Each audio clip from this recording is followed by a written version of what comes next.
সভার সভাপতি comrade অভ্যুদেব, CPIM রাজ্য কমিটির সম্পাদক কমরেড জিতেন্দ্র চৌধুরী,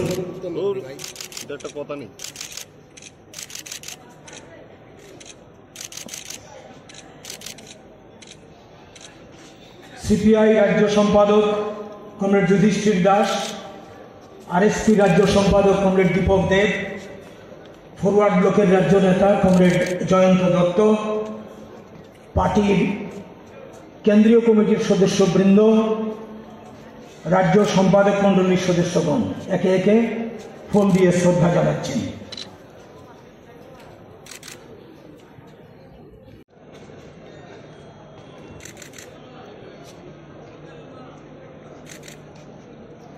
শ্রদ্ধেয় কমরেড মতিলাল সরকার,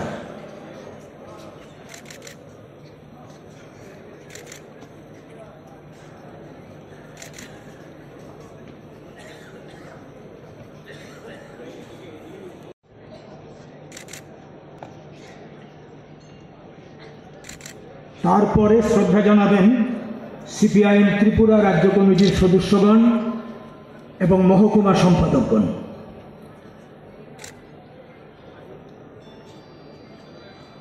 মঞ্চে চলে আসার জন্য অনুরোধ করছি।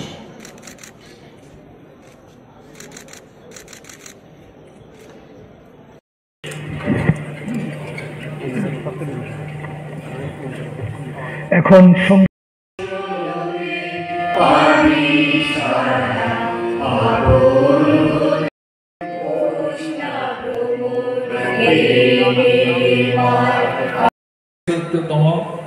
কংগ্রেসের পার্টির সাধারণ সম্পাদক নির্বাচিত হন, মৃত্যু সম্পাদক মণ্ডলীর সদস্য নির্বাচিত হন এবং 1992 সালে পার্টি 1978 সাল থেকে ক্রমান্বয়ে তিনি 3 বার Delhi all India institute of medical science হাসপাতালে,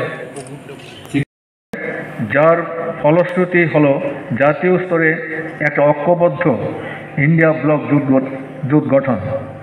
কেন্দ্রে সিপিআইএমের সমর্থনে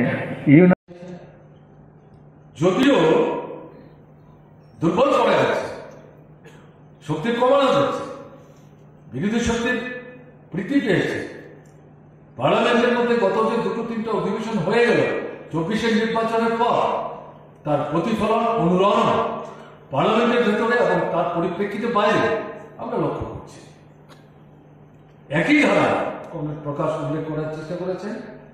তারা প্রথম দিকে নিজেরা একটু মিয়ে গেল, আবার উদ্যোগে সেই লক্ষ্যকে সামনে রেখে তারা এগোবার চেষ্টা করছে।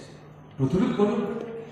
কৃষকরা আবার মাঠে নামছে, শ্রমিকরা মাঠে নামছে, ছাত্ররা এগিয়ে আসছেন, যুবকরা রাজনীতিতে সংগঠিত হওয়ার চেষ্টা করছেন, শিক্ষক ক্যাডারি কর্মচারী তারা নতুন করে সংহত হওয়ার চেষ্টা করছেন। মানুষ বসে থাকতে পারে না। আক্রমণে আঘাতে বিপর্যস্ত হতে হতে পিঠ যখন দেয়ালে থেকে যায় আর যখন কোথাও যাওয়ার সুযোগ থাকে না, মানুষকে তো অস্তিত্ব রক্ষা করার জন্য প্রতিরোধ গড়ে তুলতেই হবে। তার ধরনটা কি হবে, চেহারাটা কি হবে, এটা পরিস্থিতির উপর, তার নিজের শক্তির উপর সেটা নির্ভর করবে। যদি সেই জায়গায় ভোট শেষ হয়ে যাওয়ার পর 4-5 মাসের ব্যবধানেই আমরা যেটা লক্ষ্য করছি সর্বভারতের ক্ষেত্রে মানুষ আবার গর্বোত্থিত দৃষ্টিভঙ্গি নিয়ে রাস্তায় নামতে শুরু করছে। সেই ধারাকে অব্যাহত রেখে ত্রিপুরায় আমাদের কাজ করতে হবে। বিজেপি 7 বছর হয়ে গেল, কোথায় আমরা বর্তমান সময়ে যে ঘটনাগুলি তাতে আমরা কি লক্ষ্য করছি? আইন শৃঙ্খলা বলতে কিছু ত্রিপুরায় আজকে অস্তিত্ব নেই। এবং বিশেষ করে আমরা যেটা লক্ষ্য করছি, মাদকের বিরুদ্ধে যে অপরাধ, অবর্ণনীয়, বিভৎস, আমাদের সাধারণ মানুষের মধ্যে ধারণা, এমনকি আমরা যারা বামপন্থী কমিউনিস্ট আন্দোলন করি আমাদের মধ্যে ওই ধারণা কেউ ঢুকিয়ে দিয়েছেন ঘটনাটা না, মনে করি ভাবনা ভুল। মহিলাদের উপর আক্রমণের প্রতিবাদ মহিলারাই করবে, পুরুষরা করবে না। এটা তো শুধু মহিলাদের সমস্যা না, এটা সভ্যতার সমস্যা, সভ্যতার কলঙ্ক, গণতন্ত্রের উপর আক্রমণ। সামগ্রিক অগ্রগতির জন্য তো সংগ্রামের বেড়ে বলে আবার কাজে এখানে মহিলাদের বিরুদ্ধে যে অপরাধ এটা প্রতিবাদ প্রতিরোধের ক্ষেত্রে নিশ্চয়ই মায়ের বোনদের একটা গুরুত্বপূর্ণ ভূমিকা থাকবে, কিন্তু পুরুষ মহিলা নির্বিশেষে গণতান্ত্রিক আন্দোলনের মঞ্চ থেকে সংগতভাবে এর বিরুদ্ধে তো আমাদের রুখে দাঁড়াতে হবে, এভাবে তো চলতে দেওয়া যায়। আপনারা লক্ষ্য করেন এই যে ঘটনাগুলো একটার পর একটা ঘটছে, এই গত 1-1.5 মাসের মধ্যে যে ঘটনা ঘটছে, আমাদের রাজ্যের সরকার তার কোনো ভূদৃষ্টি আছে? মুখ্যমন্ত্রী একটা ঘটনা নিন্দা করেছেন, প্রতিবাদ করেছেন, তার কোনো বিবৃতি আপনারা দেখেছেন, তার কোনো বক্তব্য আপনারা শুনেছেন?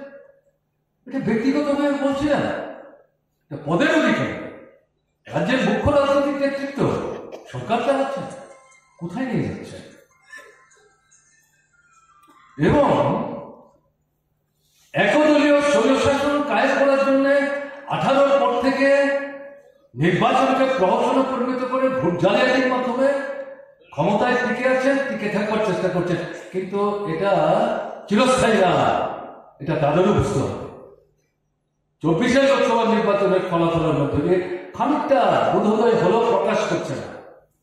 এরা নিজেরা ভালো জানেন ত্রিপুরায় কি করে পঞ্চায়েত থেকে শুরু করে লোকসভা নির্বাচন পর্যন্ত এটা প্রহসনের মধ্য দিয়ে তার তথাকথিত জয় হাসিল করছে, একদলীয় স্বৈরশাসন কায়েম করার চেষ্টা করছেন। এবং এই জায়গাটার মধ্যে মন্ডল নামধারী ওরা জনতা করে চলেছে, লুটের রাজত্ব কায়েম করেছে। এরা যখন যেখানে খুশি মহিলা পুরুষ নির্বিশেষে রাতে বিকেলে দরজা ভেঙে ঘরে ঢুকছেন, লুটপাট করছেন, প্রতিবাদ করার চেষ্টা করলে দৈহিকভাবে আক্রমণ করছেন, শিশুরা পর্যন্ত নির্যাতন মানে রায় পাচ্ছেন তারা। এই যে ভাবনা, এই যে চিন্তা, এই যে চেতনা, তার থেকে আমাদের সামনের দিনের যে কাজ, আজকের পরিস্থিতিতে এই প্রসঙ্গটা সামনে চলে আসছে। তাই বিশেষ করে ভারতের কমিউনিস্ট পার্টি মার্ক্সবাদী সভ্য সভ্যা শুভাকাঙ্ক্ষী সমর্থক শুভানুধ্যায়ী তাদের কাছে আজকের দিনে দাঁড়িয়ে সিদ্ধারামজি সরকার যেটা বিশেষভাবে বলব যে আমাদেরকে যে দুর্বলতায় আমরা ভুগছি, যেটাকে আমরা পার্লামেন্টারিজম বলছি, সংসদীয় ভাবনা চিন্তায় আমরা সচেতন বা অবচেতন ভাবে ভীষণভাবে যুক্ত হয়ে পড়ছি, তাতে করে পার্টিকে নিজের পায়ে দাঁড় করিয়ে তার ভিত্তির বিস্তার ঘটাতে গেলে পরে আমরা যদি শ্রেণী সংগ্রাম, গণসংগ্রাম, শ্রেণীগত দৃষ্টিভঙ্গি নিয়ে সেভাবে সংগঠিত করতে না পারি, তাহলে তো আমাদের লক্ষ্যে পৌঁছার ক্ষেত্রে পার্টির যে ভূমিকা নেওয়া বিষয়, সে ভূমিকা তো পার্টি নিতে পারবে না। কাজেই আমাদের সামনে এই মুহূর্তে গুরু দায়িত্ব পার্টি নিজের যে ভিত্তি, ইন্ডিপেন্ডেন্ট, তার যে স্ট্রেংথ, কাউন্টেবল, শুধু তার অবস্থানগত দিক থেকে সঠিক পথের দিশা দিচ্ছে এটা বলতে হবে, তার সঙ্গে সঙ্গে কাউন্টেবল ফোর্স হিসেবে একটা সময় এরকম একটা জায়গায় আমরা চলে গিয়েছিলাম, সেখান থেকে আস্তে আস্তে তার ক্ষয় হচ্ছে। কারণগুলো আমাদের খুঁজে বের করতে হবে, তার মধ্যে অন্যতম যেটা বললাম সংসদীয় ঝোঁক, এবং এটার কারণে শ্রেণী সংগ্রাম, গণসংগ্রাম, শ্রেণীগত দৃষ্টিভঙ্গি থেকে মূল সত্যকে চিহ্নিত করে স্থানীয় পর্যায়ে, রাজ্যের পর্যায়ে, দেশের পর্যায়ে যেভাবে আন্দোলন সংগঠিত করা দরকার সেভাবে সব জায়গায় আমরা করে উঠতে পারছি না। এখান থেকে বেরিয়ে আসতে হবে। বিকল্প যে দিশা পার্টির কেন্দ্রীয় কমিটি দেওয়ার চেষ্টা করছে, যার অন্যতম অংশীদার ছিলেন কংগ্রেস, সেই বিষয়ে সামনের দিকে পার্টিকে আমাদের এগিয়ে নিয়ে যেতে হবে, বাদ দিতে চলবে না। এবং একইভাবে বামপন্থীদের মধ্যে ঐক্য সংহতি শব্দ তো আমরা একইভাবে সব জিনিস চিন্তা করি, যার যার নিজস্ব দলীয় কর্মসূচি আছে, সব ব্যাপারেই যদি আমরা একমত হতাম তাহলে 4 দল 5 দল বামপন্থী আমরা বলছি, যার যার তো আলাদা কর্মসূচি থাকার কারণ ছিল না। এই সম্পর্কে সচেতন থেকে আমাদেরকে ইতিবাচক দৃষ্টি নিয়ে বামপন্থীদের মধ্যে মতাদর্শগত এবং অর্থনৈতিক, রাজনৈতিক, সামাজিক বিষয়ে সর্বাধিক সহমতের ভিত্তিতে যে জায়গায় আমরা আসতে পারি, আমাদের সমস্ত ভাবনা অন্য বামপন্থী দলের উপর তো আমরা চাপিয়ে দিতে পারি না, তারাও যেমন সেই চেষ্টা আমাদের উপর করার চেষ্টা করেন না। এই বিষয় সম্পর্কে সচেতন থেকে আমাদের ঐক্যকে কিন্তু সংহত করতে হবে। আমরা যেটা লক্ষ্য করছি গত বছর 4 যাবৎ, 3-4 বছর যাবৎ, কি যাচাই করে বা কোনো রাজ্য ক্ষেত্র, আমরা ত্রিপুরায় কিছু কিছু করার চেষ্টা করেছি, বামপন্থীদের ঐক্যবদ্ধ উদ্যোগের নেতৃত্বে ব্যাপক শ্রেণী আন্দোলন, গণ আন্দোলন গড়ে তোলার ক্ষেত্রে আমরা যেন খানিকটা পিছিয়ে গেছি। এখান থেকে আমাদের বেরিয়ে আসতে হবে। বেরিয়ে আসার ক্ষেত্রে বামপন্থী বন্ধুদের একসাথে নিয়ে এগিয়ে যাওয়ার প্রশ্নে ভারতের কমিউনিস্ট পার্টি মার্চ পাবে। এটা কর্তৃত্ব না, তথাকথিত নেতৃত্ব না,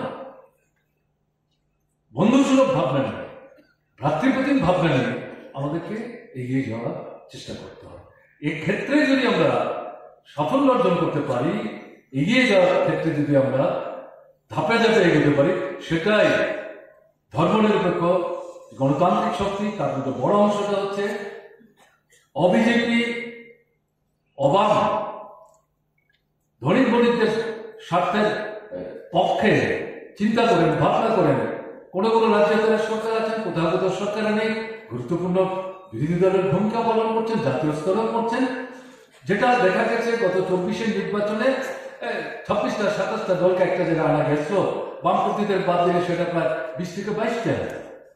এই জায়গাটাকে শুধু ভোট, তার জন্য এটা হয়েছে, তারপর যদি এটার গুরুত্ব কমে যায়, অন্য রাজনৈতিক দলগুলো কি ভাববে পরের কথা। কিন্তু আমরা যারা ভারতের কমিউনিস্ট পার্টি মার্ক্সবাদী করি, বামপন্থী যে রাজনৈতিক দল, আমাদের কিন্তু এই জায়গায় এই যে ক্ষেত্রটা, এই ক্ষেত্রটার গুরুত্ব কোনো মতেই কম করে দেখার সুযোগ নেই।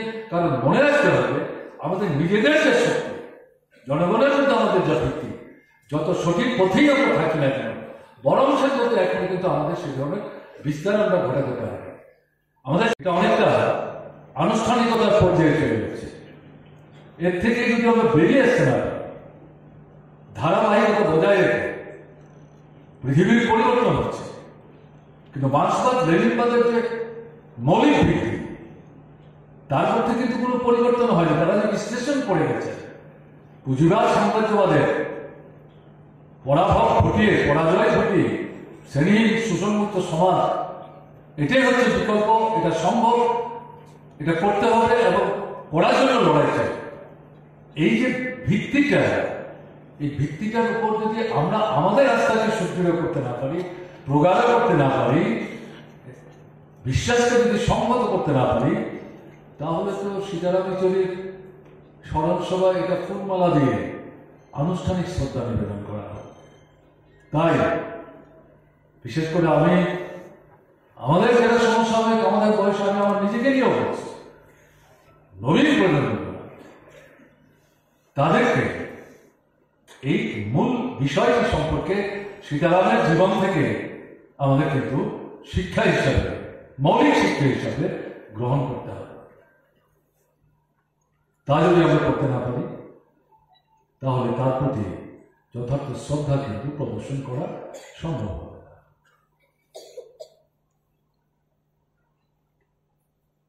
আমাদের দেশের বর্তমান যে পরিস্থিতি, এটা ঠিক কৌশলগত দিক থেকে জনগণের সামনে, দেশের সামনে প্রধান বিপদ আরএসএস নিয়ন্ত্রিত বিজেপি, সাম্প্রদায়িক শক্তি, ধর্মান্ধ শক্তি এবং পুঁজিবাদের মুখ্য মুখ হিসেবে আমাদের ভারতবর্ষে যারা কাজ করছে, এদের যে সমন্বয়, এরা দেশকে ধ্বংস করে দেওয়ার চেষ্টা করছে। এদেরকে পরাস্ত করতে হবে, বিচ্ছিন্ন করতে হবে। সেই লক্ষ্যকে সামনে রেখে একটার পর একটা নির্বাচন ব্যাপক অংশের শক্তিকে সমবেত করে লড়াইকে টিকে করার চেষ্টা হচ্ছে। শুনছিলেন 24-এর নির্বাচনে পুরোপুরি পরাস্ত করা যায়নি, কিন্তু দুর্বল করা সম্ভব হয়েছে এটা ছোটখাটো সাফল্য মনে করার কারণে, কিন্তু গভীর অভিনিবেশ নিয়ে আমরা যদি আত্মসমীক্ষা করি, বামপন্থী আন্দোলনের, কমিউনিস্ট আন্দোলনের নেতা হিসাবে বামপন্থী এবং কমিউনিস্ট আন্দোলনের যে ভাবনা চিন্তা তার দ্বারা জারিত হয়ে এই যে কৌশলকে সামনে রেখে বিজেপিকে আরএসএসকে কোণঠাসা করার চেষ্টায় একটা বিশেষ সাফল্য এই সময়ের মধ্যে অর্জিত হয়েছে। কিন্তু তার পাশাপাশি আমাদের বামপন্থী শক্তি বিকাশ এবং বিস্তারের প্রশ্ন যদি আমরা অন্তর্ভুক্ত দৃষ্টি নিয়ে দেখবার চেষ্টা করি, তাহলে কিন্তু আমাদের অগ্রগতি সেভাবে প্রত্যাশা মতো ঘটছে না, আমরা ঘটাতে পারছি না। এই যে বাস্তব দুর্বলতা, একে ঢেকে রাখার কিন্তু কোনো সুযোগ নেই, একে অস্বীকার করার কোনো সুযোগ নেই। এই জায়গাটাই দাঁড়িয়ে সীতারামের উপস্থিতিতে কি পরিবর্তন পার্টির কেন্দ্রীয় কমিটি, লোকসভা নির্বাচনের আগে, লোকসভা নির্বাচনের পরে, সামগ্রিক পরিস্থিতির মূল্যায়ন করে এই দুর্বলতার বিষয়টি চিহ্নিত হয়েছে এবং সেখানে বারবার এই বিষয়টাতেই পার্টি যোগ দেওয়ার চেষ্টা করছে, যাতে কংগ্রেস সীতারাম অন্যতম নেতৃত্বের ভূমিকা নিয়েছেন। পার্টি ভারতের কমিউনিস্ট পার্টি মার্কস তার যে নিজস্ব শক্তি, নিজের পায়ে দাঁড়াতে হবে, কোমরের শক্তি অর্জন করতে হবে, তার উপর ভিত্তি করে মার্ক্সবাদী কমিউনিস্ট পার্টি প্রসার ঘটাতে হবে। এটা যদি আমরা ঘটাতে না পারি, তাহলে আমরা যে বামপন্থী শক্তিকে সংহত করার চেষ্টা করছি জাতীয় স্তরে বা আমাদের ত্রিপুরায় 3-4টা রাজনৈতিক দল, সবার শক্তি হয়তো একরকম না, কিন্তু এটা আমাদের উপলব্ধির মধ্যে আছে। বামপন্থী শক্তিকে যদি সংহত করা না হয়, এবং এটা করতে গেলে ভারতের কমিউনিস্ট পার্টির মার্ক্সবাদীর যে গুরুত্বপূর্ণ ভূমিকা, সেই ভূমিকা নিতে গেলে তার নিজের যে ভিত্তি জনসমর্থন, তার যদি প্রসার ঘটানো না যায়, তাহলে গণতান্ত্রিক ধর্মনিরপেক্ষ শক্তিকে আরো ব্যাপক পরিসরে সমবেত করে এই যে মূল যে জনশত্রু রাষ্ট্রের সামনে একটা বিরাট বিপদ উপস্থিত করেছে, তাকে তো বিচ্ছিন্ন এবং সামগ্রিকভাবে পরাস্ত করার কাজটা কিন্তু সম্ভব হবে। কোথাও মাথা উঠাচ্ছে, কোথাও মূর্তি ফেলে দিচ্ছে, ব্যাপারটা কি? যে এলাকার কথা বলছি, কৈতরা বাড়ি, যাদের সঙ্গে কথা বলছিলাম, এখানে একটা ছোট্ট মন্দির, এটাতে প্রতি বছরে সারা দিন কেউ যায়, ঘটনা তা না। আমরা গিয়ে দেখলাম চারিদিকে এটা মজবুত বাঁধন দিয়ে বাঁধা, ঘাস ঘাসও গড়িয়েছে। জিজ্ঞেস করলাম এটা কবে হয়েছে, বলে আমরা জন্মের পর থেকে দেখছি। তোমার বয়স কত? কেউ বলছেন 25, কেউ বলছেন 27, কেউ বলছেন 35, ভাবতে পারে। এবং তারা বলছে এখানে কালী পূজা যখন হয়, আমরাই তো সবচেয়ে বেশি চাঁদা দিই, দুর্গা পূজা হয়, আমরাই সবচেয়ে বেশি চাঁদা দিই। এখানে হিন্দু মুসলমানের প্রশ্ন নাই, একসাথে মিলেমিশে এই ধর্মীয় অনুষ্ঠানে আমরা অবগাহন করার চেষ্টা করি। সেখানে গিয়ে বলা হচ্ছে মুসলিমদের মসজিদ তালা দিয়ে দিতে হবে। অদ্ভুত ঘটনা চলছে। এবং ত্রিপুরা এই সময়ের মধ্যে, গত 1 মাসের মধ্যে এরকম 5 থেকে 6টা জায়গায় বিশাল বর্ষণ বারবার সংগঠিত করার চেষ্টা হচ্ছে। এটা কিসের লক্ষণ? এটা শক্তি না, দুর্বলতা। যেহেতু মানুষের জীবনের মৌলিক গুরুত্বপূর্ণ জরুরি জ্বলন্ত সমস্যাগুলো সমাধান দেওয়ার মতো কোনো ভূমিকা তারা নিচ্ছে না, অবস্থান তাদের নাই, দৃষ্টিভঙ্গি তাদের নাই, মানুষ যাতে এগুলো নিয়ে কোনো কথা বলতে না পারে, তার জন্য এই সমস্ত পদ্ধতি অনুসরণ করে দৃষ্টি ভিন্ন পথে প্রসারিত করার চেষ্টা করছে। কারণ এই জায়গায় দাঁড়িয়ে আমাদের এর বিরুদ্ধে রুখে কাজ চাই, খাবার চাই, মজুরি চাই, জিনিসের দাম কমাতে হবে, কালোবাজারি বন্ধ করতে হবে, বেকার সমস্যা চলা চাই, সমাধান চাই। তোমরাই প্রতিশ্রুতি দিয়েছি, কিছুই করতে হবে। কাজে এই জায়গা এবং সরকারকে সরকারের মধ্যে চলতে হবে। সবকিছু তুলে দিলে চলবে না, শুধু আমরা নির্ভরতা চলতে পারে না। কাজে এই পরিস্থিতিতে দাঁড়িয়ে আজকের দিনে আমাদের দেশের পরিস্থিতির প্রেক্ষাপটে আমাদের রাজ্যে যে অবস্থা চলছে, সারা দেশে বিজেপিকে আরএসএসকে মোকাবেলা করার চেষ্টা হচ্ছে। আমরা প্রত্যক্ষ সময়ে কাজে রাজ্য ছোট হতে পারে, সংখ্যা 40-42 লক্ষ হতে পারে, কিন্তু এই ত্রিপুরা ছোট জনসংখ্যার এই দেশের সামনে বাম গণতান্ত্রিক আন্দোলনের বিকল্প পথের অন্যতম দিশা হিসাবে ভূমিকা নেওয়ার চেষ্টা করেছে ক্ষুদ্র পরিসরে হলো। আজকেও সারা দেশে আরএসএস বিজেপির বিরুদ্ধে যে লড়াই শুরু করে গেছে কংগ্রেস সীতারাম, তার বর্তমানে সেই লড়াই এগিয়ে নিয়ে যাওয়ার ক্ষেত্রে আমাদের ত্রিপুরার যে গুরুত্বপূর্ণ ভূমিকা আমাদের নিতে হবে। সে অর্থনৈতিক দাবি থেকে শুরু করে মতাদর্শের সংগ্রাম, রাজনৈতিক প্রশ্ন, শ্রেণীবিষয়ক প্রশ্ন, গ্রাম থেকে সহ, এবং শুধু তাত্ত্বিক জটিল কথা না, জাতীয় সমস্যা, অর্থনৈতিক হোক বা অন্য বিষয় হোক, গ্রাম স্তরে গিয়ে সাধারণ মানুষের মধ্যে এই বিষয়কে তাদের এলাকায় তারা বুঝতে পারেন, তারা কিভাবে সমস্যাটা দেখছেন, তাদের উপলব্ধির মধ্যে তাদের মতো করে স্লোগান তৈরি করে যা তারা গ্রহণ করবেন, এবং গ্রহণ করার ক্ষেত্রে তাদের মধ্যে কোনো জড়তা থাকবে না, এরকম ভাষায় দাবি তৈরি করে তাদের সঙ্গে আলোচনা করে স্থানীয় পর্যায়ে যদি আন্দোলন আমরা তৈরি করতে না পারি, মানুষকে যদি নামাতে না পারি, হঠাৎ করে রাজ্য কেন্দ্রের ডাক দিলেই 1000 মানুষের সমাবেশ সম্ভব? এটা সম্ভব না।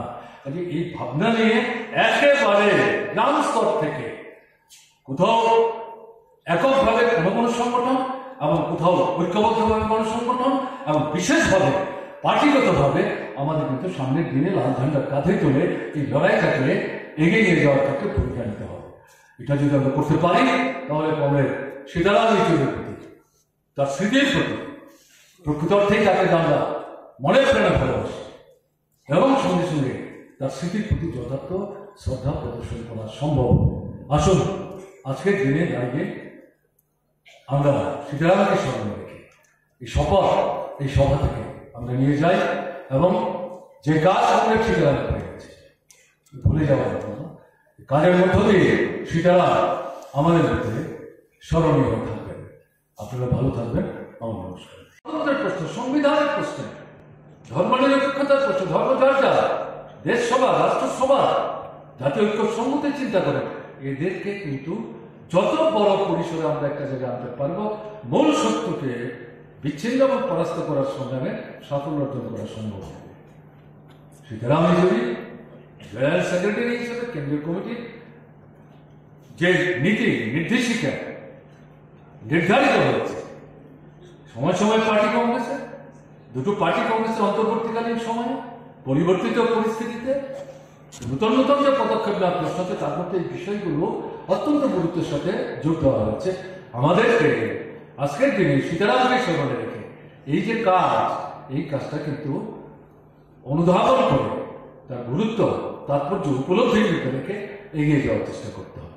এটা একটা লড়াই, আমরা বললেই সবাই চলে আসবে, একটার সময় একসাথে থাকলো, চিরদিনই সবাই থাকবে নাও হতে পারে, আসা যাওয়া থাকবে, কিন্তু আমরা যদি দৃঢ়তা, বলিষ্ঠতা নিয়ে এই বিষয়টাকে পার্সু করার চেষ্টা করি, এগিয়ে নেওয়ার চেষ্টা করি, আন্তরিকতার সাথে, সততার সাথে, নিষ্ঠার সাথে সাফল্যকে নেওয়ার জন্য, আমরা তো মানুষের ভালোর জন্য, দেশের ভালোর জন্য, রাষ্ট্রের ভালোর জন্য কথা বলছি। এটা তো বিচ্ছিন্নভাবে কোনো ব্যক্তি বিশেষ স্বার্থ রক্ষার প্রশ্ন না, অথবা বিচ্ছিন্নভাবে একটা দলীয় সংকীর্ণ ভাবনা থেকে না। কাজে আজ না যদি ধারা অব্যাহত রাখতে পারি, কেন আমরা সাফল্য অর্জন করতে পারবো না? এই ভাবনা নিয়ে সামনের দিনে কিন্তু আমাদের কাজ করতে হবে জাতীয় এবং রাজ্য স্তরে। এটা কমরেড সীতারামের স্মৃতির প্রতি শ্রদ্ধা প্রদর্শনের ক্ষেত্রে অত্যন্ত প্রাসঙ্গিক। আমাদের রাজ্যের পরিস্থিতি। Subscribe to Tripura Info and press the bell icon so that you never miss any latest updates and news on Tripura.